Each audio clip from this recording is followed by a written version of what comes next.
నమస్తే రమగారు. నమస్తే జయ. రమగారు, గతంలో మనం కొంచెం అమ్మవారి ప్రాశస్త్యం ఉన్న స్టోరీలు చెప్పుకున్నాం. ఒక స్టోరీ అయితే నాకు అసలు అది ఎవర్ గ్రీన్ స్టోరీ, మనకి అమ్మవారి గాజుల స్టోరీ అండి.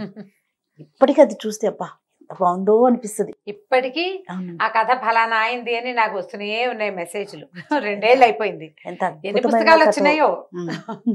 అవును, అలాంటి కథ మన మా బాస్ సుమన్ గారు కలిసినప్పుడల్లా ఏదైనా స్టోరీ విషయం వచ్చినప్పుడల్లా, జయ రమగారితో ఇలాంటి స్టోరీస్ ఏమైనా ఉంటే ఇంకొంచెం చెప్పించండి జయ, అమ్మవారి స్టోరీలు చాలా బాగుంది చాలా బాగుంది అని చెప్తూ ఉంటారు ఆయన.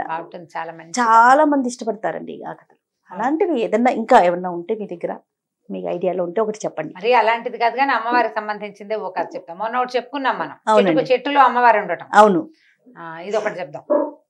ఒక పల్లెటూరులో సుబ్బయ్య అని ఒక ఉప్పు వ్యాపారస్తుడు ఉండేవాడు. ఉప్పు అమ్మేవాడు అనమాట. ఉప్పు వ్యాపారం అంత పెద్ద ఖాస్ వ్యాపారం కాదు.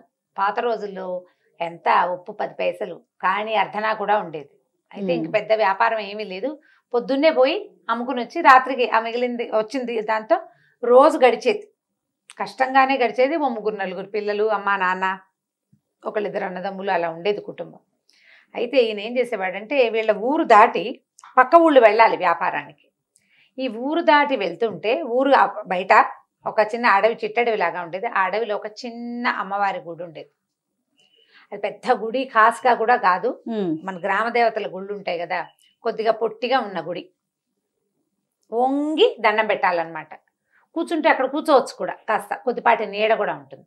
రోజు ఆవిడకి దండం పెట్టేవాడు, వ్యాపారం బాగా జరిపించమ్మా అని.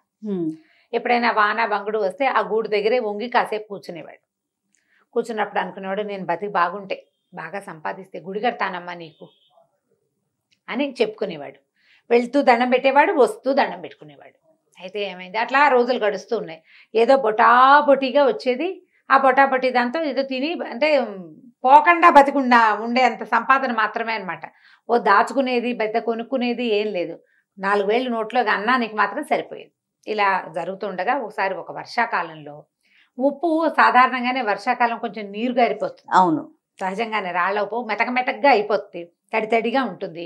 పైగా కొలిచినప్పుడు ఎక్కువ వచ్చేస్తుంది. అప్పట్లో తూనికలు తక్కెడ్లు లేవు కదా, సేరు కొలత ఎక్కువ ఉప్పు కూడా వెళ్ళిపోతుంది.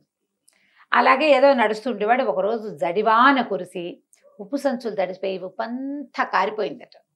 కారిపోతే 1 రూపాయి లేదు చేతిలో, పావలా కూడా లేదు. ఆయన అమ్మవారి గూటి దగ్గర కూర్చున్నాడు. ఆ గూటి పక్కన ఏమీ లేదు. ఏం బతుకు ఇది, ఎట్లా కొట్ల బతుకు, 4 వేలు నోట్లోకి వెళ్తాంటే, ఈ వర్షాకాలం 1 వేలు కూడా నోట్లోకి వెళ్ళలేని పరిస్థితి, ఇంటికి వెళ్తే అన్నం కూడా పెట్టలేను, నేను దౌర్భాగ్యపు స్థితిలో ఉంది నా జీవితం. నీ గుడి కడతా, గోపురం కడతానని అడిగేం ప్రయోజనం? కనీసం ఆ ఉప్పు బస్తా అన్నా తడవకుండా ఉంటే పోనీ ఓ పూట ముద్దైనా తింటాను. నేనేం గుడి కడతానమ్మా నీకు, ఇక నేను చచ్చిపోవటమే, ఇక నా వల్ల కాదు. నా పిల్లలు ఏదో అడుక్కునైనా బతుకుతారు, ఏదో మగవాడిని బతుకున్నాను, ఇంట్లో ఉన్నాను, అడుక్కోండరా అని చెప్పలేకపోతున్నాను అని ఇలాగ చేత విధాల వగచి చెప్పుకున్నాడు ఆ దేవుడి గుడి దగ్గర అమ్మవారికి. నువ్వు ఉన్నావని నమ్మాను కదా, ప్రతిరోజు దండం పెడుతున్నా, ఏం ఫలితం చూపిస్తున్నావు నువ్వు నాకు? ఏమీ ఫలితం చూపించవు. ఇవాళ ఇది కూడా తెలిసిపోయింది. 4 రోజుల అన్నానికి ఆసరా అయిన ఉప్పు అంతా తడిసిపోయింది. ఇక ఎందుకు పనికిరాదు, వానాకాలం అది ఎండదు ఆరదు అని ఇలాగా పోసుకుని, ఏముంది ఈ చెట్టుకి, ఏదో ఒక చెట్టుకి ఊరేసుకుని చచ్చిపోతాను అంతే నేను అనుకున్నాడు. వాన తగ్గేదాకా కూర్చుందామని ఆ గూట్లో కూర్చున్నాడు. ఏమైంది, ఇంతలో అమ్మవారి లేచి బయటకు వచ్చింది. సామన్ సాయిగా అంతెత్తున్న ఒక పడుచావిడ వచ్చింది. బయటకు వచ్చి, ఏమిరా సుబ్బయ్య చచ్చిపోతావా అని అడిగింది. అడిగేసరికి తెలిసింది, గూట్లో నుంచి బయటకు వచ్చింది. దండం పెట్టాడమ్మా. అమ్మ తల్లి, ఏం చేయను మరి, నువ్వు నాకు ఏమి ఇవ్వద్దు, అన్నం తినడానికి ఆసరా ఇవ్వమనే కదా అమ్మా అడుగుతున్నాను. ఈ ఉప్పు అంతా తడిసిపోయింది, నేనేంటి పెట్టను, ఈ వర్షాకాలం ఎక్కడి నుంచి వస్తుంది తిండి అని లబోదీపమని మొత్తుకున్నాడు. ఆవిడంది, నేను నీకు డబ్బు ఇవ్వలేను, అయితే ఓ పని చేస్తా.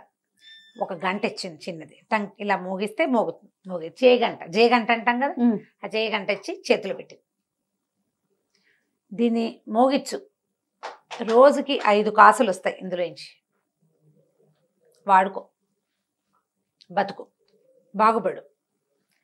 ఈ రహస్యం ఎవరికైనా చెప్పావా ఇంకది పనిచేయదు, నీకే మోగుతుంది, నువ్వు కొడితేనే వస్తాయి డబ్బులు, ఇంకెవ్వరు కొట్టినా రావు. ఇది ఎవరికి చెప్పకూడదు. దండం పెట్టుకున్నాడు. మా అమ్మ మా తల్లి నన్ను కరుణించావా అన్నాడు. సరే ఆవిడ కాస్త లోపలికి వెళ్ళిపోయింది గూట్లోకి. వెళ్ళి కూర్చుంది. అక్కడ ఏమి ఇంత చిన్న రాయి రూపంలో ఉంది. పోయా రాతిలో కూర్చుంది. ఆవిడ కనపడకుండా అయిపోయింది. ఈయన ఏం చేశాడు, ఆ గంటని మోగిచ్చాడు. జల్లుమని అందులోంచి 5 రూపాయి కాసులు బయటపడ్డాయి. మేము గెలిచాను రా దేవుడు అనుకుని ఆ గంట జేబులో పెట్టుకున్నాడు. డబ్బులు పుచ్చుకొని ఇంటికి వెళ్ళిపోయాడు. ఓ 2 కాసులు 2 రూపాయలు 3 రూపాయలు పెడితే శుభ్రంగా అన్నము ఇల్లు వాకిలి శుభ్రంగా గడిచిపోయేది. 2 రూపాయలు పక్కన పెట్టుకునేవాడు. క్రమంగా రోజు గంట కొట్టడం 5 రూపాయలు రావటం, గంట కొట్టడం 5 రూపాయలు రావటం. దీంతో వ్యాపారం వేరే కొత్తది పెట్టుకున్నాడు. ఉప్పు కొట్టు పెట్టుకున్నాడు. మెల్లిగా పెరగటం మొదలుపెట్టాడు. డబ్బులు చేరుతున్నాయి కదా. ఈ చేరుతున్న డబ్బులతో ఏం చేశాడంటే అమ్మవారి గుడి కడతానని మొట్టమొదటి చెప్పుకున్నాడు కాదు. సరే ఒక చిన్న దేవాలయం కట్టించాడు. క్రమంగా పెంచుదామనుకున్నాడు. ఊళ్ళో అందరూ ఆశ్చర్యపోయారు. ఇతను ఉప్పు వ్యాపారంతో ఇతనికి వచ్చింది, కానీ సడన్గా ఇప్పుడు లక్షలు వచ్చి పడిపోయాయి అనుకో, అమ్మో ఏదో వీడి బ్రహ్మాండం బదలైందిరా అని భావిస్తారు జనం, ఎక్కడి నుంచో పడిందని.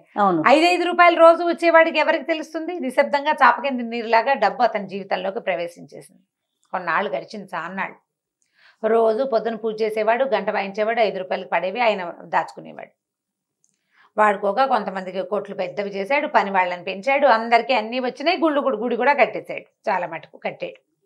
కొన్నాళ్ళ తర్వాత ఏమైందంటే ఇల్లంతా రెనోవేట్ చేయించుకున్నారు బాగా.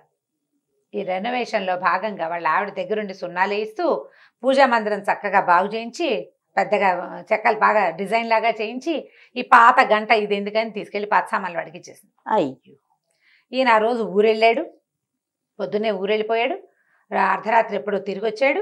మర్నాడు పొద్దున్న దేవుడి దగ్గర చూస్తే గంట లేదు. ఇప్పుడు ఏం చేయాలి గంట?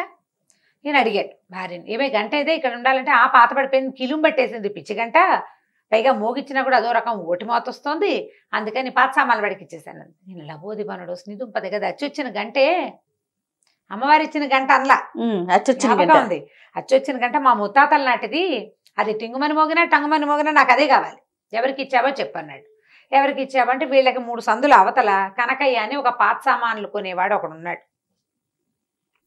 వాడికి అమ్మేసింది. వాడికి ఇంట్లో అవి ఇవి సామాన్లు పాత అమ్మేస్తూ ఈ గంట కూడా ఇతడి వస్తువులాగా, ఇత్తడి కంచు గంటలు కదా ఆ రోజుల్లో ఉండేవి, ఇప్పుడు కూడా కంచు గంట అయితేనే మోగుతుంది. కంచు సామాన్లు, ఇత్తడి సామాన్లు, పాత సామాన్లు, చిల్లులు పడ్డవి, కిలిం పట్టినవి, తర్వాత ఇనప రేకులు, ఇంట్లో ఏవో ఉంటాయి రకరకాలు, అలాంటివి ఇచ్చేసింది. ఇది కూడా అతనికే ఇచ్చింది. పరిగెత్తుకుంటూ ఆ కనకయ్య వాళ్ళ ఇంటికి వెళ్ళాడు. కనకయ్య మా ఆవిడ ఇచ్చిన సామాన్లలో ఒక గంట ఉంది కదా, ఆ గంట ఇచ్చే నాకు అన్నాడు. వీడికి ఆ కనకయ్యకి ఏం డౌట్ వచ్చింది, ఈయన పెద్ద మూతుబరి, గత 10 ఏళ్ళుగా బాగా సంపాదించాడు, అమ్మవారి గుడి కట్టాడు, ఆయనకి సంపాదన ఉంది, బళ్ళు గిళ్ళు ఉన్నాయి, పిల్లలు శుభ్రంగా చదువుకుంటున్నారు, పాత వస్తువు కోసం ఎందుకు వచ్చాడు, ఏదో ఉందన్నమాట. అందుకని ఏమనుకున్నాడు, అది ఎదురుగుండానే ఉంది, ఎక్కడో పడేశానన్నాడు. కరగబెట్టే సామాన్లలో పడేశానో దాచిపెట్టే సామాన్లలో పడేశానో గుర్తులేదు. అంటే ఇతను ఏమన్నాడు, బాబు ఆ గంట ఇచ్చేసాయి అని అడిగేసరికల్లా నేను డబ్బులు కొన్నాను మీ ఆవిడ దగ్గర, నేను డబ్బులు ఇచ్చి కొన్నాను, నువ్వేమిస్తావు చెప్పు నీ గంటకన్నాడు. అనేసరికల్లా ఇతను అన్నాడు, అదేమిటి నువ్వు గంటకి ఎంత ఇచ్చావు అంత ఇస్తాను తీసుకోమన్నాడు.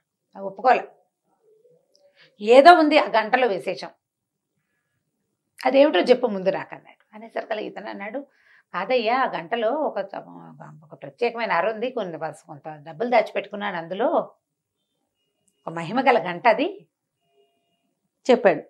అమ్మవారి సంగతి చెప్పలా, అమ్మవారి సంగతి చెప్పలా, నేను డబ్బులు దాచిపెట్టుకున్నాను, మహిమగల గంట వస్తువు ఎప్పుడైనా అత్యవసరానికి తీసుకోవడానికి దాచుకున్నా, నాది నాకు ఇచ్చేయమన్నాడు. ఇంకా నయం గంటలో డబ్బులు పెడతారా ఎవరైనా అన్నాడు కనకయ్య. గంట అంటే ఏముంటుంది, ఇట్లా ఇలా ఉంటుంది, పైన పీడు ఉంటుంది, లోపల వేళ్లాడే ఒక లోలకం లాంటిది ఉంటుంది, ఇలా అంటే మోగుతుంది, అందులో రహస్య పర్లు ఎలా ఉంటాయి చెప్పు, పైగా నేను తెచ్చేటప్పుడు చూసి అందులో ఏం లేదు, అబద్ధం చెప్తున్నావు అన్నాడు. కాదు నిజమే చెప్తున్నాను, నా మాట అబద్ధం అని తెలితే 1000 వరహాలు ఇస్తాను, నేను ఆ గంటలో ఇచ్చి డబ్బులు తీయలేకపోతే 1000 వరహాలు ఇస్తా, నువ్వేమిస్తావో చెప్పన్నాడు ఈయన సుబ్బయ్య గారు. ఈతను ఏమన్నాడు, నేను 1000 వరహాలు ఇస్తా, ఆ గంటలో ఏం లేదన్నాడు. రేపొద్దున చూపిస్తానన్నాడు. సరే ఈయన ఏమనుకున్నాడు, సరేలే వాడేం చేయలేడు దాన్ని, ఈయన ఇంటికి వెళ్ళిపోయాడు. మర్నాడు పొద్దున జనాలందరినీ పిలుచుకుని ఆయన వచ్చాడనమాట. ఈ లోపల ఈ రాత్రి కనకయ్య సాయంకాలం నుంచి మొదలుపెట్టి వాళ్ళ తమ్ముడిని పిలిచాడు, బావమరిదని పిలిచాడు, ఆ గంటను తిరిగేశారు, మరగేశారు, నేలకేసి కొట్టారు, విసిరారు, ఎక్కడి నుంచి ఏమీ బయటికి రాలే. దాంట్లో ఒక అర ఉండేందుకు ఏ అవకాశము లేదు. ఎక్కడ పెట్టాడో తెలీదు. ఏమైనా రహస్యపు మీటల మీద బాగా తోమేరు మెరిసేలాగా, చింతపండు ఉప్పు పెట్టి తోమేరు, నిమ్మకాయ డిప్పేసి తోమేరు, ధగధగాయమానగా బంగారపు గంటలే మెరుస్తోంది. అందులోంచి ఏమీ బయటికి రాదు. సరే ఏమనుకున్నాడు, ఇందులోంచి ఏమీ రాలేదు కాబట్టి అతను కూడా తీయలేడు, తీయిస్తాడు, తీయకేం చేస్తాడు, చూద్దాం అనుకున్నాడు. మర్నాడు పొద్దున వారావీర ఇతని చుట్టుపక్కల వాళ్ళు నలుగురు చేరారు, ఆయన ఓ నలుగురిని తెచ్చాడు.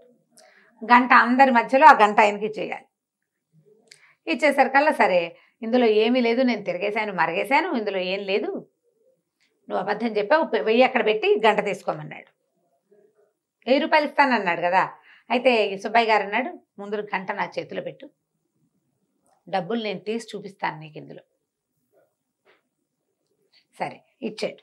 ఇచ్చేసరికల్లా ఈయన ఏం చేశాడు, ఆ గంటను దండం పెట్టుకుని అలాగా మోగిచ్చి ఆ గంటల నుంచి 5 రూపాయల బిళ్ళలు అతని చేతిలో పెట్టాను. ఇదిగో నేను దాచిపెట్టాను, ఇదిగో అని చూపించాను. జనాలంతా ఆశ్చర్యపోయారు, ఎలా దాచావు అని. ఇప్పుడు నా పూర్వీకుల గంట కదా, ముత్తాతల నుంచి మా ఇంట్లో ఉంది, నేను దాని ఆసరాతోటే బతికాను, నేను మీకు చూపించేస్తానా, నాది ఇది, మా ఇంట్లో నుంచి ఇతను తెచ్చాడు, ఎందుకు చూపిస్తాను నేను మీకు, ఎలా దాచాను చూపించక్కర్లేదు. ఇప్పుడు కనకయ్య ఇది ఆశపడ్డందుకు ఏమిటి ఇచ్చేస్తే గంట అని అడిగితే ఏముంది, పావలా ఇచ్చుంటాడు ఆ గంటకి, ఆ పావలాను ₹1 పావలాకి ₹1 లేదా రూపాయి ఇవ్వు అంటే సరిపోయేది. పందెం కట్టేందుకు 1000 రూపాయలు ఇవ్వాల్సి వచ్చింది. అయితే ఈయన ఏమన్నాడు, సుబ్బయ్య గారు అంత వద్దులేవయ్యా, నా గంట నాకు ఇచ్చావు, సగం ఇవ్వు చాలు, ఆ సగం కూడా నాకు ఇవ్వద్దు, ఊళ్ళో అమ్మవారి గుడి ఉంది కదా ఊరి చివర, గుడి బాగు చేయించడానికి డబ్బులు ఇవ్వు, గుడిని పెద్దది చేయడానికి. కానీ ఈ కనకయ్య దగ్గర నుంచి 500 రూపాయలు ఇప్పించాడు ఆ గుడికి.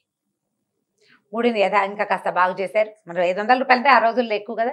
నేను అమ్మ తమ తల్లి నా మొత్తాన్ని నా చేతిలోకి వచ్చేసావు నువ్వని ఆ గంటకి దండం పెట్టుకుని తీసుకెళ్లి తన ఇంట్లో పెట్టుకున్నాడు. కనకయ్య సుబ్బయ్య గారు ఉన్ననాళ్లే ఆ గంట పనిచేస్తుంది. ఆ తర్వాత ఎవరి చేతికి దొరికినా మోత వస్తుంది కానీ అందులో నుంచి డబ్బులు రావు. కేవలం సుబ్బయ్యకే ఇచ్చిందనమాట అమ్మవారు అవకాశం. ఎందుకు ఇచ్చింది, అతను భక్తి వల్ల. రోజు దండం పెట్టుకుని, ఉప్పు వ్యాపారస్తుడు, ఉప్పు ఎంత అమ్ముకుంటాడు, రోజుకి రూపాయి ఆదాయం లేనివాడు, నా బతుకు బాగుంటే నీకు గుడి కడతానని భగవంతుని పట్ల ఆ రకమైన ప్రేమను అతను ప్రదర్శించినందుకు అతనికి ఆ గంట ఇచ్చిందనమాట. గంట పుచ్చుకుని ఇంటికి వచ్చేసాడు. ఆ తర్వాత ఈయన దారిని నేను హాయిగా ఉన్నాడు, ఆయన దారిని ఆయన హాయిగా ఉన్నాడు. కథ కంచికి మనం ఇంటికి. చాలా బాగుంది, చిన్న కథ కానీ మంచి కథ, మంచి మహిమ ఉన్న కథ కదండి అమ్మవారి కథ. రైట్ రమ్మ గారు, నమస్తే. నమస్తే జయ. ఈ వీడియో కనుక మీకు నచ్చినట్లయితే లైక్ చేయండి, షేర్ చేయండి. మరిన్ని వీడియోస్ కోసం మా ఛానల్ని సబ్స్క్రైబ్ చేసుకోండి.